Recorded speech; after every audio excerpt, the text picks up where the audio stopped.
C Joseph Vijay எனும் நான்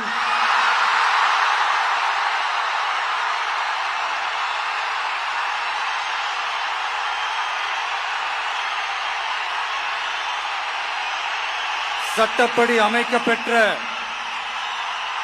இந்திய அரசியல் அமைப்பின்பால் உண்மையான நம்பிக்கையும் மாறா பற்றும் கொண்டிருப்பேன் என்றும் இந்திய நாட்டின் ஒப்பில்லாத முழு முதல் ஆட்சியையும் ஒருமையையும் நிலைநிறுத்துவேன் என்றும் தமிழ்நாட்டு அரசின் முதலமைச்சராக உண்மையாகவும் உளச்சான்றின்படியும் என் கடமைகளை நிறைவேற்றுவேன் என்றும் அரசியல் அமைப்பிற்கும் சட்டத்திற்கும் இணங்க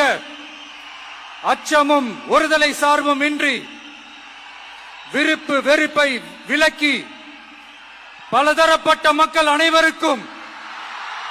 நேர்மையானதை செய்வேன் என்றும் ஆண்டவன் மீது ஆணையிட்டு உறுதிமொழிகிறேன்.